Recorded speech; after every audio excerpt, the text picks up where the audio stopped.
మన ప్రభు అయిన యేసుక్రీస్తు నామములో మీకు శుభములు తెలియజేస్తున్నాను. ఈ ప్రవచన స్వరము కార్యక్రమములను క్రమంగా చూస్తున్న మీకు హృదయపూర్వక వందనాలు చెల్లించుకుంటున్నాము.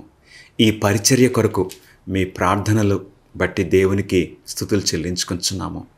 మీరు అడుగుచున్న ప్రశ్నలు బట్టి దేవునికి స్తోత్రములు. ఈరోజు ఒక ప్రాముఖ్యమైన ప్రశ్న మనకున్నది. ఆ ప్రశ్న ఏంటంటే, బైబిల్లో ప్రత్యేకంగా పాత నిబంధనలో దేవుని బిడ్డలు ఎన్నో పండుగలను వారు జరుపుకునేవారు. ఇప్పుడు క్రొత్త నిబంధనలో ఉన్న క్రైస్తవులంగా మన ప్రభువైన యేసుక్రీస్తు వారు మన కొరకు సిలువపై తన ప్రాణాన్ని అర్పించి సమాధి చేయబడి తిరిగి లేచి పరలోకానికి ఆరోహణమై వెళ్ళిన తర్వాత ఆ పండుగలను మనము జరుపుకోవచ్చా, జరుపుకోవాలా లేదా అన్న ప్రశ్న మనకు వచ్చినది. పరిశుద్ధ గ్రంథం నుండి ఈ ప్రశ్నకు సమాధానం ఏంటి? ఎందుకంటే మనకు మానవ అభిప్రాయములు కాదండి, దైవ సేవకుల అభిప్రాయములు కాదు, థియోలాజియన్స్ యొక్క అభిప్రాయాలు మనకు కాదు. దేవుని వాక్యమే మనకు ప్రాముఖ్యం. యోబు అంటాడు, దేవా నీ ఆజ్ఞలను విడిచి నేను తిరగలేదు, నీ ఆజ్ఞలను నా స్వాభిప్రాయం కంటే ఎక్కువగా ఎంచితిని. యోబు గ్రంథము 23వ అధ్యాయము 12వ వచనము. మన అభిప్రాయములు కాదు ప్రియులరా, దేవుని వాక్యము ఏమి సెలవిస్తుంది? ప్రార్థన చేసుకుని ఈ ప్రశ్నకు సమాధానము దేవుని వాక్యంలో నుండి మనం చూద్దాం. మహాపరిశుద్ధుడైన మా ఘనమైన దేవా, ఈ సమయము మీరు మాకు ఇచ్చినందుకు మీకు స్తుతులు చెల్లించుకుంటున్నాము. నీ వాక్యాన్ని చదివే ఈ శ్రేష్టమైన సమయంలో మా మనసులను ఆత్మీయ విషయాల వైపు మీ పరిశుద్ధ ఆత్మ ద్వారా నాయనా నడిపించమని, త్రిప్పమని మిమ్మల్ని అడుగుచున్నాము. సర్వశక్తి గల దేవా, మీ పరిశుద్ధాత్మను మాకు బోధకునిగా అనుగ్రహించండి. మా ఆలోచనలు, మా అభిప్రాయములు నాయనా మీ అభిప్రాయానికి లోపర్చుకున్నట్లు మీ కృప దయచేయమని, ఈ వాక్య పరిచర్య ద్వారా మా ప్రభువైన యేసుక్రీస్తు వారు మహిమపరచబడినట్లు, ఘనపరచబడినట్లు మీరే నడిపించుకోమని యేసుక్రీస్తు నామములో అడిగి వేడుకొంచున్నాము తండ్రి, ఆమెన్. మనము ఈ సిరీస్లో మార్కు సువార్తను చదువుతూ ఉన్నాము. కానీ ఈ ప్రశ్న గురించి మార్కు సువార్తను మరలా మనం నెక్స్ట్ ప్రజెంటేషన్లో తీసుకోబోతున్నాము. కానీ ఈ ప్రాముఖ్యమైన ప్రశ్నకు మనం సమాధానం తెలుసుకుందాం. ఇశ్రాయేలు ప్రజలు ఐగుప్తు దేశం నుండి బయటకు వచ్చారు. ఇశ్రాయేలు ప్రజలు ఐగుప్తు దేశం నుండి బయటకు రాకముందు దేవుడు వారికి ఒక పండుగను ఏర్పాటు చేశారు. ఆ పండుగ పేరు మీకు తెలుసు. ఏంటండి ఆ పండుగ పేరు? Pass over festival. Pass over. ఇశ్రాయేలు ప్రజలు ఐగుప్తు దేశం నుండి బయటకు రాకముందు దేవుడు 10 తెగుళ్ళు ఐగుప్తు మీదకి పంపించారు. ఆ 10 తెగుళ్ళు మనకు జ్ఞాపకం ఉండొచ్చు. నీళ్లు రక్తంగా మారడం, కప్పలు, తర్వాత వడగండ్లు, చీకటి, ఇట్లాంటి తెగుళ్ళు వారి మీదకి వచ్చినప్పుడు అందులో ఆఖరి తెగులు జ్యేష్ఠుని యొక్క మరణము. కుటుంబంలో జ్యేష్ఠుని యొక్క మరణము. మోషే ఇశ్రాయేలు ప్రజలకు తెలియజేశారు. నిర్గమకాండము 10వ అధ్యాయంలో, మీరు ఒక గొర్రెపిల్లను వధించి ఆ రక్తాన్ని మీ ద్వారబంధముల మీద ప్రోక్షించండి. ఎందుకంటే ఈ రాత్రి దేవుని దూత ఒక ఖడ్గం పట్టుకొని ఐగుప్తు దేశంలో ప్రవేశించినప్పుడు మీ గృహంలోనికి మరణము రాకుండానట్లు మీరు మీ ద్వారబంధముల మీద ఆ గొర్రెపిల్ల రక్తాన్ని ప్రోక్షించాలి. నిజంగా ఇశ్రాయేలు ప్రజలందరూ కూడా దేవుని మాటకు విధేయులై వారి ద్వారబంధముల మీద ఆ గొర్రెపిల్ల రక్తాన్ని ప్రోక్షించారు. ఆ రాత్రి వేళ ఆ దేవదూత ఐగుప్తులో ప్రవేశించినప్పుడు ఎప్పుడైతే వారి ద్వారబంధముల మీద ఆ రక్తాన్ని ఆ దేవదూత చూసినప్పుడు వారి గృహాల నుండి పాస్ట్ ఓవర్ అంటే దాటి వెళ్ళిపోవడం జరిగింది. ఏ గృహం ద్వారబంధం మీద ఆ రక్తము ప్రోక్షించబడలేదో ఆ గృహంలో మరణం జరిగింది. గమనిస్తున్నారా ప్రియులారా? Pass over, the Angel of death past over. ఆ గృహంలో మరణం కలగకుండా పాస్ట్ ఓవర్. దీన్నే పస్కా పండుగని మనం పిలుస్తూ ఉన్నాము. అవును, ఆ పస్కా గొర్రెపిల్ల, వధింపబడిన ఆ గొర్రెపిల్ల రక్తమును బట్టి వారి గృహంలో మరణం రాలేదు. దేవుడు ఇక ఇశ్రాయేలు ప్రజలకు ఒక సంవత్సరంలో వారు జరుపుకోవటానికి 7 పండుగలు వారికి ఇచ్చారు. వీటిని నియామక కాలములు అని పిలుస్తున్నారు. ఈ 7 పండుగలు ఏంటని మీకు ప్రశ్న కలుగుతున్నట్లయితే, ఈ 7 పండుగలు ఒక అధ్యాయంలో మనకు దొరుకుతున్నవి. ఒకసారి వెళ్ళి చూద్దామా? మీ చేతుల్లో పరిశుద్ధ గ్రంథం ఉన్నా లేక ఒక మొబైల్ డివైస్ ఏదన్నా సరే మీరు చూడమని నేను కోరుచున్నాను. ఆ 7 పండుగలు ఏంటి? ఆ 7 పండుగలు లేవీకాండము 23వ అధ్యాయంలో దేవుడు ఈ 7 పండుగల గురించి మోషే ద్వారా ఇశ్రాయేలు ప్రజలకు తెలియజేశారు. ఆ 7 పండుగల గురించి దేవుడు వివరించకముందు ఒక ప్రాముఖ్యమైన విషయాన్ని దేవుడు ఎస్టాబ్లిష్ చేశారు. అంటే ఈ పండుగలను చూసి, ఈ పండుగల గురించి ఆలోచించి మనము మరొక విషయాన్ని మర్చిపోకూడదు. ఎసెన్షియల్స్, నాన్ నెగోషియబుల్స్ మన జీవితాల్లో దేవుడు ఏర్పాటు చేశారు. ఒకసారి వెళ్ళి చూద్దామా? లేవీకాండము 23వ అధ్యాయము 1వ వచనము. మరియు యెహోవా మోషేకు ఇలాగు సెలవిచ్చెను. 2వ వచనము. నీవు ఇశ్రాయేలుతో ఇట్లనుము, మీరు చాటింపవలసిన యెహోవా నియామక కాలములు ఇవే. అంటే ఫెస్టివల్స్ లేక ఫీస్ట్స్, నియామక కాలములు. ఈ కాలముల యందు మీరు పరిశుద్ధ సంఘములుగా కూడవలెను. అంటే వారు కూడుకోవాలి. ఈ ఫెస్టివల్స్, ఈ పండుగలు జరిగినప్పుడు వారు ఒక సభగా, ఒక అసెంబ్లీగా, పరిశుద్ధ సంఘముగా వారు కూడుకోవాలి. ఈ ఫెస్టివల్స్ దేవుడు నిర్ణయించారు. ఆ ఫెస్టివల్స్ గురించి దేవుడు చెప్తూ ఫస్ట్ ఒక ప్రాముఖ్యమైన విషయాన్ని క్లారిఫై చేస్తున్నారు. అవును ప్రియులారా, ఇక్కడ ఒక నాన్ నెగోషియబుల్, ఇంకా ఈ విషయంలో బేరమాటం లేదు, డిస్కషన్ అక్కర్లేదు. ఆ పండుగల గురించి దేవుడు వివరించకముందు మరొక ప్రాముఖ్యమైన పండుగను ఆయన అక్కడ స్థిరపరుస్తున్నారు. అదేంటో చూద్దామా? లేవీకాండము 23వ అధ్యాయము ఇప్పుడు 3వ వచనానికి మనం వెళ్తున్నాం. 6 దినములు పని చేయవలెను, వారము 7వ దినము విశ్రాంతి దినము, అది పరిశుద్ధ సంఘపు దినము. అందులో మీరు ఏ పని అయినను చేయకూడదు. మీ సమస్త నివాసములందు అది యెహోవా నియమించిన విశ్రాంతి దినము.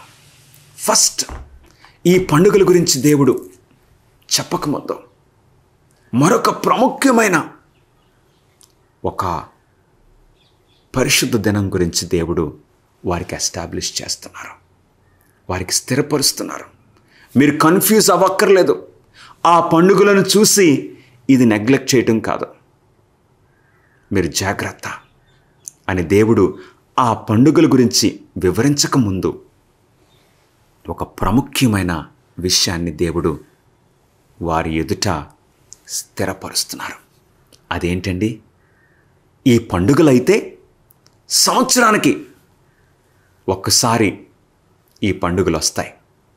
7 పండుగలు సంవత్సరానికి ఒకసారి, ఇన్ 1 ఇయర్. కానీ దేవుడు ఏం చెప్తున్నారు? లేవికాండము 3:3లో వారము మరొక ప్రాముఖ్యమైన పండుగ. వారములో 6 దినములు నీవు కష్టపడి నీ పని చేసుకో. 7వ దినము యెహోవాకు విశ్రాంతి దినము. ఈ 7 పండుగలైతే ఆ పండుగలు ఇశ్రాయేలు ప్రజలు ఐగుప్తు దేశంలో నుండి బయటకు రాకముందు ఆ పండుగలు ప్రారంభమైనవి. కానీ ఈ 7వ దినం ఉన్నదే, వారంలో 7వ దినం ఉన్నదే, ఈ 7వ దినము దేవుడు ఆదిలోనే నియమించారు.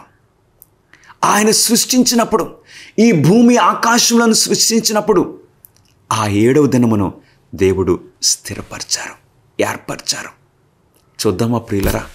ఆదికాండము 1వ అధ్యాయంలో దేవుడు సృష్టి అంతా చేయటం, 1వ రోజున, 2వ రోజున, 3వ రోజున, ఇట్లాగా 6 దినములు ఆయన సృష్టించారు. ఆదికాండము 2వ అధ్యాయం 1వ వచనానికి వెళ్దాం. ఆకాశమును భూమియు వాటిలో ఉన్న సమస్త సమూహమును సంపూర్తి చేయబడిన 6 దినాల్లో దేవుడు సృష్టి అంతా కూడా సంపూర్తి చేశారు. వెలుగును సృష్టించారు. ఇదిగో ఆ చెట్లు, చేమలు, ఆ ఆకాశంలో సూర్యుడు, చంద్రుడు, నక్షత్రములో, తర్వాత నీళ్లలో ఉండే ఆ యొక్క జలచరములు, గాలిలో ఎగిరే ఆ పక్షులు, తర్వాత భూమి మీద పాకే జంతువులు, మానవులను సృష్టించారు 6 దినముల్లో. ఈ సృష్టించడం సంపూర్తి చేయబడిన తర్వాత ఇక్కడ ఆదికాండము 2వ అధ్యాయము 1వ వచనంలో ఆకాశమును భూమియు వాటిలో ఉన్న సమస్త సమూహమును సంపూర్తి చేయబడును. దేవుడు తాను చేసిన తన పని 7వ దినములోగా సంపూర్తి చేసి, తాను చేసిన తన పని అంతటి నుండి 7వ దినమున విశ్రమించెను. సృష్టిలోనే, ఆదిలోనే దేవుడు 7వ దినాన్ని ప్రత్యేకపరిచారు. గమనిస్తున్నారా ప్రియులరా? ఒక సంవత్సరంలో వచ్చే ఈ పండుగలకును 7వ దినము విశ్రాంతి దినాన్ని మనం కన్ఫ్యూజ్ అవ్వక్కర్లేదు. ఈ పండుగలైతే మోషే కాలంలో ప్రారంభమైనవి. కానీ విశ్రాంతి దినము, 7వ దినము, ఆ పరిశుద్ధ దినం అనేది సృష్టిలోనే దేవుడు నియమించారు. గమనిస్తున్నారా ప్రియులరా? విశ్రాంతి దినము సృష్టిలోనే ఆదామవ్వలను 6వ దినమున దేవుడు సృష్టించారు. ఆయన చేతి పనిగా, ఆయన స్వరూపంలో వారిని నిర్మించారు. నిర్మించి 7వ దినమున వారితో విశ్రాంతి తీసుకున్నారు. అందుకే ఆదికాండము 2వ అధ్యాయము ఇప్పుడు 3వ వచనం చూస్తే, కాబట్టి దేవుడు ఆ 7వ దినమును ఆశీర్వదించి పరిశుద్ధపరచెను. ఎలయనగా దానిలో దేవుడు తాను చేసినట్టియు సృజించినట్టియు తన పని అంతటి నుండి విశ్రమించెను. ఈ 7వ దినాన్ని దేవుడు ఆదిలోనే విశ్రాంతి దినంగా దేవుడు నియమించారు, ప్రత్యేకపరిచారు, పరిశుద్ధపరిచారు. గమనిస్తున్నారా ప్రియులరా? He set it apart. 6 దినములు ఉన్నాయి, మీరు 6 దినములు పని చేసుకోండి. 7వ దినం మాత్రం యెహోవాకు విశ్రాంతి దినము. యెషయా కాలంలో యెషయా ప్రవక్త ద్వారా దేవుడు ఏం బయలుపరిచారో తెలుసా? యెషయా 58వ అధ్యాయము 13వ వచనంలో, యెషయా గ్రంథము 58వ అధ్యాయము 13వ వచనంలో దేవుడు అంటున్నారు, ఆ విశ్రాంతి దినాన్ని, 7వ దినమైన విశ్రాంతి దినాన్ని దేవుడు అంటున్నారు, నా విశ్రాంతి దినమున ఆయన దానిని పర్సనల్గా తీసుకుంటున్నారు. నా విశ్రాంతి దినమున వ్యాపారము చేయకుండా నాకు ప్రతిష్టమైన దినమని నీవు ఊరుకుండిని ఎడల దేవుడు సెలవిచ్చారు. మీరు ఆ దినమున పని చేసుకోవద్దు. మీరు పని చేసుకోవడానికి మీకు 6 దినములు ఇచ్చాను. 7వ దినము ఆయన మినహాయించుకున్నారు, ఆయన ప్రత్యేకపరుచుకున్నారు, ఆయన పరిశుద్ధపరిచారు.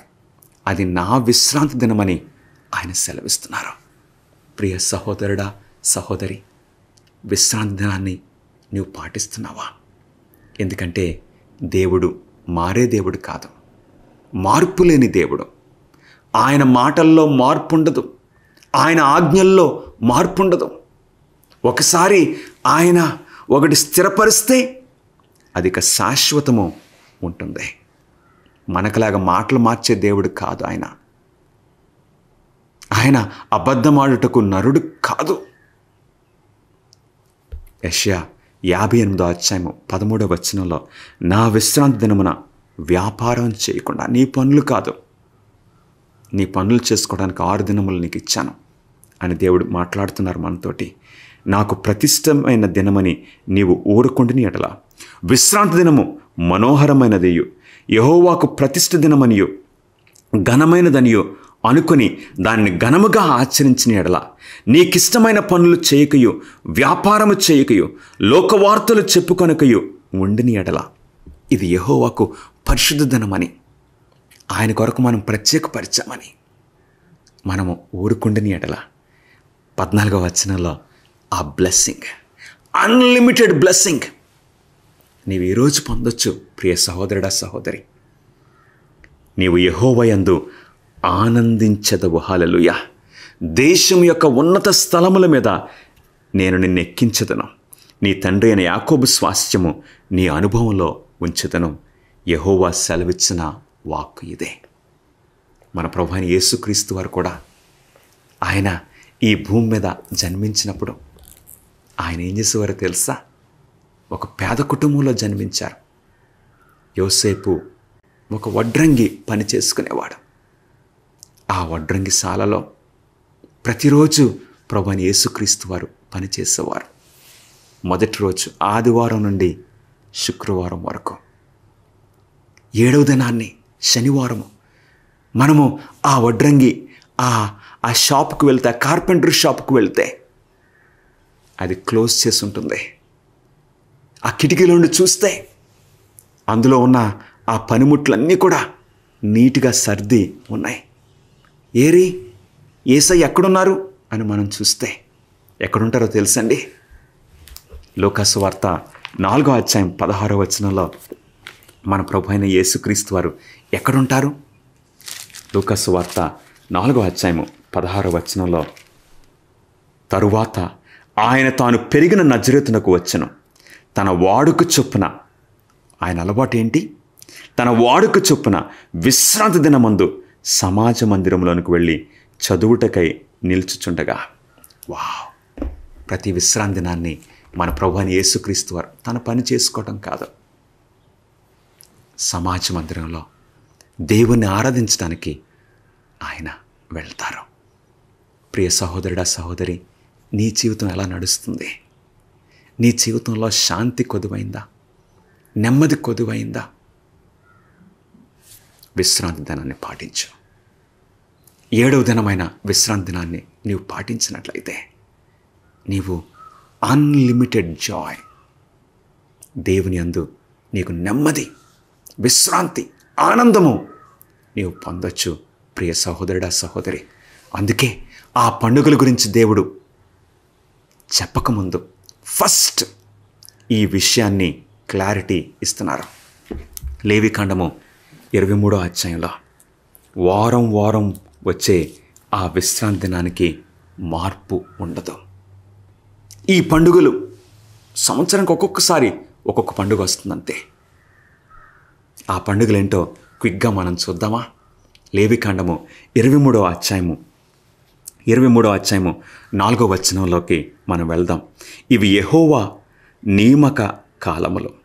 నియమించిన కాలములను బట్టి మీరు చాటింపవలసిన పరిశుద్ధ సంఘపు దినములు ఇవి. అవునండి, సంవత్సరంలో డిఫరెంట్ మంత్స్లో ఈ పండుగలు వస్తున్నాయి. అవును, సంవత్సరం అంతట్లో ఈ 7 పండుగలు ఒక్కొక్కసారి వారు సెలబ్రేట్ చేసుకోవాలి. మొట్టమొదటి పండుగ లేవికాండము 23వ అధ్యాయము 5వ వచనంలో, మొదటి నెల 14వ దినమున సాయంకాలమందు యెహోవా పస్కా పండుగ జరుగును. కాబట్టి మొదటి నెల 14వ తేదీన ఈ పండుగ వస్తుంది, పస్కా పండుగ. అవును ప్రియులారా, రెండవ పండుగ 6వ వచనంలో, లేవికాండము 23:6లో, ఆ నెల 15వ దినమున యెహోవాకు పొంగని రొట్టెల పండుగ జరుగును. మొట్టమొదటిది పస్కా పండుగ, రెండవది పొంగని రొట్టెల పండుగ, అంటే అన్లెవెన్డ్ బ్రెడ్. ఈ రొట్టె పొంగకూడదు. ఎప్పుడు పొంగుతుంది పైకి? అందులో ఈ పులుపు ఉన్నప్పుడు. ఇవి పులియని రొట్టెలు, పొంగని రొట్టెల పండుగ. అన్లెవెన్డ్, లెవెన్ లేక ఆ పొలవడం అంటే పాపమని మనం తెలుసుకుంటున్నాం ప్రియులరా. పాపము. మత్తయి సువార్త 16వ అధ్యాయము 6వ వచనంలో ఈ విషయాన్ని మనం చూడొచ్చు.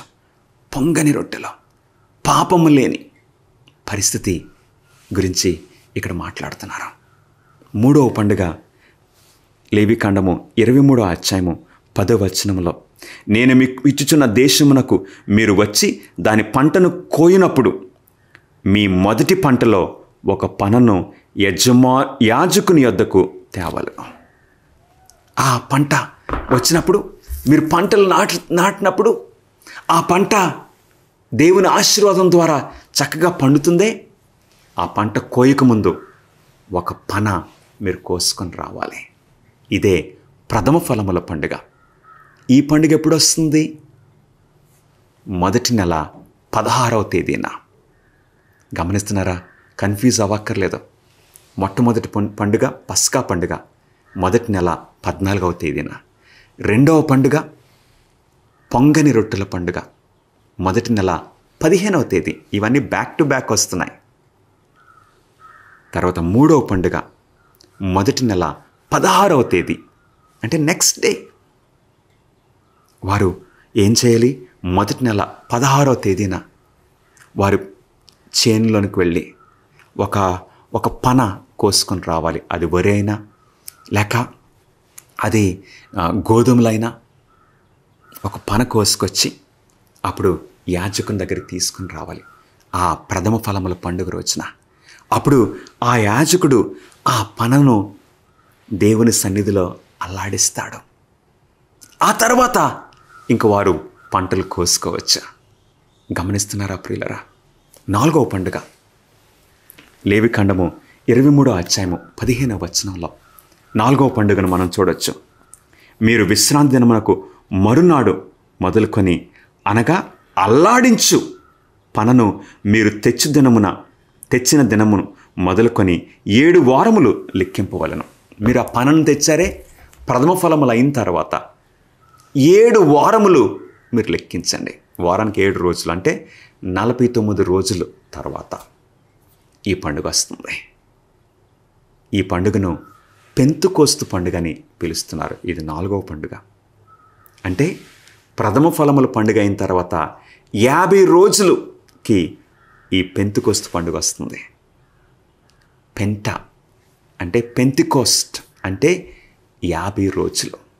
అవును ప్రియులరా, 50 రోజులు. ప్రథమ ఫలముల తర్వాత 50 రోజులకి ఈ 4వ పండుగ వస్తుంది. ఇవి దేవుడు నియమించినవి. మొదటి 4 మనం చూసాం, ఇంక 3 మాత్రమే మిగిలినవి. ఆ 3 పండుగలు ఏంటి? ఇంకా మిగిలిన 5, 6, 7 ఏంటి? 5వ పండుగ లేవికాండము 23వ అధ్యాయము 24వ వచనం, నీవు ఇశ్రాయేలుతో ఇట్లనుము, 7వ నెలలో మొదటి దినము మీకు విశ్రాంతి దినము. అందులో జ్ఞాపకార్థ శృంగధ్వని వినినప్పుడు మీరు పరిశుద్ధ సంఘంగా కూడుకొనవలెను. 7వ నెల మొదటి రోజు. ఈ మొదటి 4 పండుగలు సంవత్సరంలో ఫస్ట్ పార్ట్లో ఉండేవి. మొదటి నెల సంబంధించి ఉండేవి ఈ మొదటి 4 పండుగలు.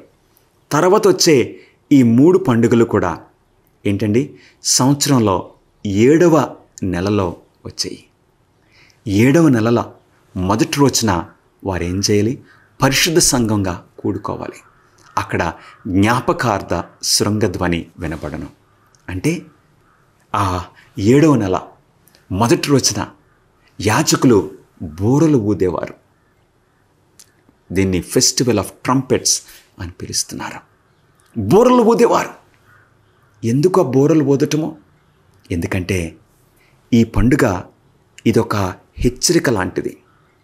ఈ పండుగ, బూరల పండుగ, వారిని నెక్స్ట్ వచ్చే పండుగకు సిద్ధపరిచేది. నెక్స్ట్ వచ్చే పండుగ ఏంటి? వెళ్ళి చూద్దామా? 6వ పండుగ. లేవికాండము 23వ అధ్యాయము 27వ వచనంలో, ఈ 7వ నెల 10వ దినము పాపము నిమిత్తమైన ప్రాయచిత్తార్థ దినము. 6వ పండుగ ఏంటండి? 7వ నెల 10వ రోజున వస్తుంది. ఆ పండుగ ప్రాయచిత్త దినము పండుగ. గమనిస్తున్నారా? అందుకే ఆ పాప ప్రాయచిత్త దినం అంటే అదొక తీర్పు దినంగా ఉండేది. అందుకు వారిని సిద్ధపరచడానికి భయమేస్తుంది. ఆ పండుగ అంటే భయపడతారు. ఏమవుతుంది మన పరిస్థితి? మన జీవితాలను దేవుడు తీర్పు తీర్చినప్పుడు మన పరిస్థితి ఏంటి? ఆ భయము పోగొట్టడానికి దేవుడు వారికి 9 రోజుల ముందు ఈ శృంగధ్వని పండుగ, ఫెస్టివల్ ఆఫ్ ట్రంపెట్స్ ఇచ్చేవారు. ఈ బూరలు ఊదిన ఆ మొదటి రోజు నుండి వారు సిద్ధపడటానికి. గమనిస్తున్నారా? లాస్ట్ పండుగ ఏంటి? 7వ పండుగ. లేవికాండము 23వ అధ్యాయము 34వ వచనంలో, ఈ 7వ నెల 15వ దినమున మొదలుకొని 7 దినముల వరకు యెహోవాకు పర్ణశాలల పండుగ జరుగును. పర్ణశాలల పండుగ 7వ పండుగ. This is the happiest festival. 7వ నెల 15వ తేదీన. వావ్! పర్ణశాలల పండుగ మనం చూసినట్లయితే వారు పర్ణశాలల్లో ఉండేవారు. ఎందుకంటే మనము ఈ భూమి మీద యాత్రికులము. అవును ప్రియులరా, మన ప్రభువైన యేసుక్రీస్తు వారు రెండోసారి త్వరగా వస్తున్నారు. ఈ భూమి మనకు శాశ్వతం కాదు. మనల్ని పరలోక రాజ్యం తీసుకుని వెళ్ళడానికి మొదటి పండుగ మన ప్రభువైన యేసుక్రీస్తు వారి యొక్క శిలువ మరణానికి చూపిస్తుంది. ఆఖరి పండుగ యేసుక్రీస్తు వారి యొక్క 2వ రాకడకు. What beautiful! ఈ పండుగలను మనము సెలబ్రేట్ చేసుకునే అవసరం లేదు. ఎందుకంటే మన ప్రభువైన యేసుక్రీస్తు వారు పస్కా బలి పశువు వలె ఆయన వధింపబడినప్పుడు దేవాలయపు తెర పైనుండి క్రిందికి చినిగింది. మత్తయి సువార్త 27వ అధ్యాయము 51వ వచనం. కనుక ఆ పండుగలు మనకు అవసరం లేదు. మనం వారం 7వ దినాన్ని విశ్రాంతి దినంగా మనం ఆచరించాలి. ప్రార్థన చేసుకుందాం. ప్రభువా, మాతో మాట్లాడినందుకు నీకు స్తోత్రములు. మా జీవితాలను నడిపించండి. మీ చేతులకు సమర్పించుకుంటున్నాము. యేసుక్రీస్తు నామములో అడిగి వేడుకొంచున్నాము తండ్రి. Amen. God bless you friends.